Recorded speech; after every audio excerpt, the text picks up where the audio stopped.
इस कहानी की शुरुआत होती है साल 2050 में। इस समय तक इंसान दूसरे ग्रहों की यात्रा करने में सक्षम हो चुका है।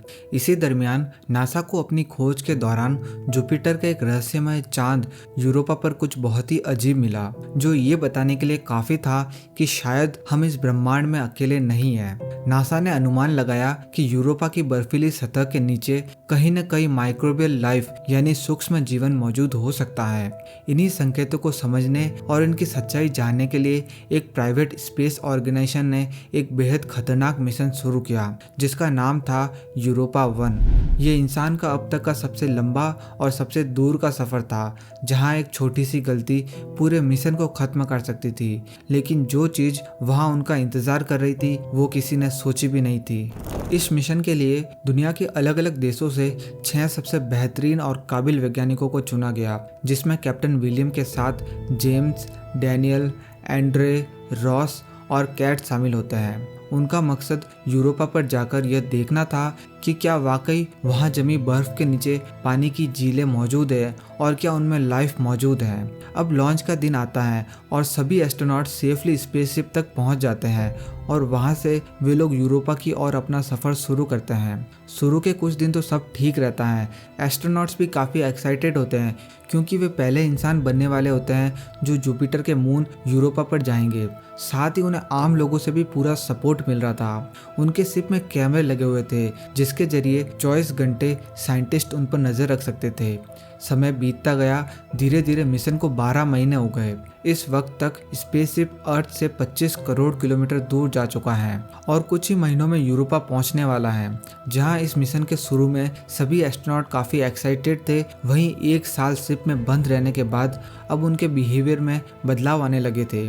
उन्हें एंजाइटी और डिप्रेशन की प्रॉब्लम्स होने लगी हैं। फिर एक दिन अचानक से उनके शिप को एक सोलर फ्लेयर हिट करती है। सोलर फ्लेयर सूरज पर हुए ब्लास्ट के कारण निकले रेडिएशन और हीट वेव्स को कहते हैं। सोलर फ्लेयर के हिट करते ही उनके शिप का कम्युनिकेशन खराब हो जाता है, जिस कारण उनका धरती से संपर्क पूरी तरह से बंद हो जाता है। अब क्योंकि इसे केवल शिप के बाहर जाकर ही ठीक किया जा सकता था, तो एंड्रे और जेम्स स्पेस सूट पहनकर बाहर जाते हैं। फिर करीब 1 घंटे जांच करने के बाद उन्हें मेन प्रॉब्लम का पता चलता है और जब वे उसे ठीक करने लगते हैं तभी मेटल का एक टुकड़ा एंड्रे के सूट में छेद कर देता है। इसी वजह से उसकी ऑक्सीजन तेजी से खत्म होने लगती है। जेम्स जल्दी से उसे शिप के अंदर ले जाने लगता है। जब वे एयरलॉक डोर के पास पहुंचते हैं तभी क्रू बताता है कि रिपेयरिंग के दौरान जेम्स के हाथ पर हाइड्रोजन लग गई है और अगर वो उसके साथ शिप के अंदर आया तो शिप के अंदर का एनवायरनमेंट दूषित हो जाएगा। इसलिए वे उसे स्पेस सूट उतारने के लिए कहते हैं, लेकिन क्योंकि स्पेस में बिना सूट के बॉडी को एक्सपोज करना जानलेवा हो सकता है, इसलिए उन्हें ये काम जल्दी जल्दी करना होगा। वे दोनों मशक्कत करने लगते हैं, मगर तभी एंड्रे की ऑक्सीजन लगभग पूरी तरह से खत्म हो जाती है। इसीलिए जेम्स उसे अंदर धक्का देकर खुद दूर चला जाता है और सभी को आखिरी बार गुड बाय कहकर अंतरिक्ष की गहराइयों में खो जाता है। एंड्रे की जान तो बच जाती है, लेकिन उसे बहुत दुख हो रहा होता है कि उसकी वजह से जेम्स मारा गया। साथ ही बाकी सभी क्रू मेंबर्स भी शॉक में होते हैं। फिर कुछ महीनों बाद शिप यूरोपा तक पहुंच जाता है और उसे ऑर्बिट करना शुरू कर देता है, पर अभी तक उनका धरती से कोई भी संपर्क नहीं जुड़ा था। मिशन के मुताबिक वे अपने शिप को छोड़कर एक छोटे शटल में बैठकर यूरोपा पर लैंड करते हैं और उनका मेन स्पेस शिप यूरोपा के ऑर्बिट में ही रहता है। मगर लैंडिंग में कुछ दिक्कत की वजह से वे लोग अपनी लैंडिंग लोकेशन से कुछ दूर उतरते हैं। अब क्योंकि बाहर काफ़ी मात्रा में रेडिएशन हो सकता है, तो उनमें से कोई भी बाहर नहीं निकलता और वे अंदर से ही पानी के सैंपल्स लेने के लिए सतह के पास ही एक मशीन के जरिए ड्रिल करना शुरू कर देते हैं ताकि बर्फ के नीचे से पानी के सैंपल्स ले सके।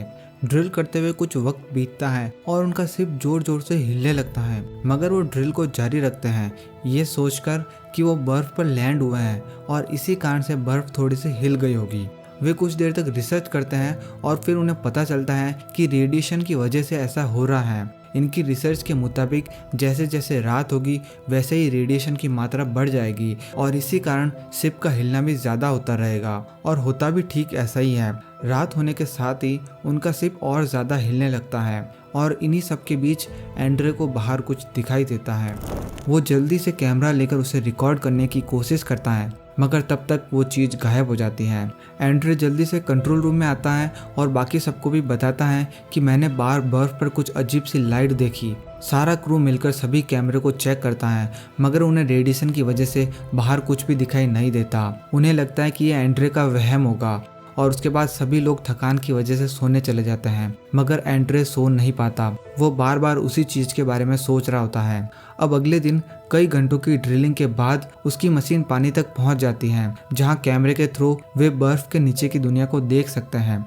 वहां उन्हें पानी बिल्कुल साफ और नीले कलर का दिखाई देता है। वे अपने रोबोट के जरिए धीरे धीरे सैंपल्स ले रहे होते हैं, मगर तभी उन्हें किसी तरह की वाइब्रेशन महसूस होती है और उन्हें कैमरे पर कुछ ग्लिच नजर आते हैं। फिर उन्हें कैमरे के जरिए एक अजीब तरह की लाइट दिखाई देती है।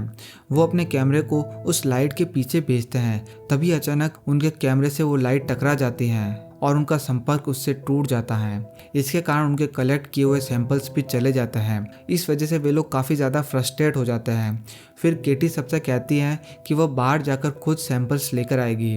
क्रू इसके लिए मना कर देता है क्योंकि बाहर जाना जानलेवा साबित हो सकता है, मगर क्योंकि उन्हें सैंपल्स चाहिए थे इसलिए केटी बाहर जाने का डिसाइड करती है और एक स्पेस सूट पहनकर बाहर चली जाती है और वो यूरोपा पर कदम रखने वाली पहली इंसान बनती है। क्रू अंदर से केटी को लगातार ट्रैक कर रहा होता है और साथ ही उसके सूट पर लगे कैमरे से अंदर बैठे बाकी सभी क्रू मेंबर्स लाइव फुटेज देख रहे होते हैं। कुछ सैंपल्स इकट्ठा करके उन पर रिसर्च करने के बाद केटी को ये पता चलता है कि यहाँ सतह के नीचे लाइफ मौजूद है। ये जानकर सभी बहुत खुश हो जाते हैं क्योंकि सालों की मेहनत के बाद आज उन्हें इसमें सफलता मिली थी। फिर क्रू केटी को वापस शटल में आने के लिए कहते हैं, पर तभी केटी को कुछ दूर पर कुछ अजीब सी लाइट दिखाई देती है, जिसे अच्छे से देखने के लिए वो उसकी तरफ आगे बढ़ती है। उसके सूट पर लगे कैमरे की मदद से सभी क्रू मेंबर्स भी उस लाइट को देख पा रहे थे। केटी अपने सूट की लाइट बंद करती है ताकि उसे बर्फ के नीचे से आ रही लाइट और अच्छे से दिखाई दे और वह उसका पीछा कर सके। पर तभी केटी के पैरों के नीचे से बर्फ टूट जाती है और वह नीचे गिरने लगती है और शटल के साथ उसका संपर्क टूट जाता है। शटल में बैठे क्रू ये देखकर घबरा जाते हैं। उन्हें ट्रैकर के जरिए पता चलता है कि केटी लगातार पानी में नीचे बहुत तेजी से जा रही है, जैसे उसे कोई खींच रहा हो।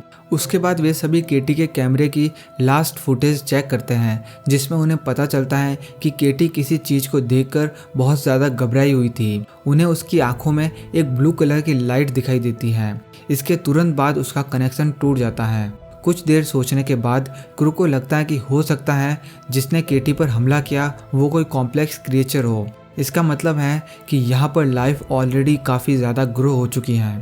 वे सभी डिसाइड करते हैं कि उन्हें पृथ्वी पर वापस जाकर सारी डिटेल्स बतानी होगी, क्योंकि उन्होंने पहले ही 2 मेंबर्स को खो दिया है।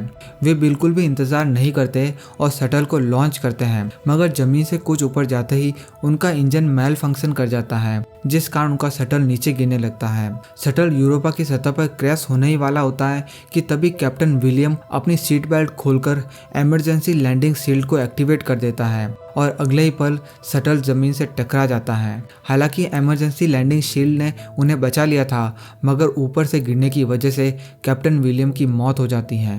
अब धीरे धीरे जहां वे लैंड हुए थे वहां की बर्फ शिफ्ट होने लगती है और इम्पैक्ट के कारण उनकी शील्ड भी बहुत ज़्यादा कमज़ोर हो चुकी थी, जिस कारण रेडिएशन के अंदर आने का खतरा भी हर पल बढ़ता ही जा रहा था। इसके साथ ही शटल के अंदर का तापमान भी गिर रहा होता है। अब बचे हुए 3 क्रू मेंबर्स एंड्रे, रॉस और डैनियल शटल को ठीक करने की पूरी कोशिश करते हैं ताकि वे यूरोपा के ऑर्बिट में घूम रही उनकी मेन शिप तक पहुंच सके और वापस पृथ्वी पर लौट पाए। फिर ना चाहते हुए भी शटल को ठीक करने के लिए एंड्रे और डैनियल बाहर जाने का फैसला करते हैं। अब डैनियल जैसे ही शटल से बाहर जाता है तभी वो लाइट उसे भी नीचे खींच लेती है।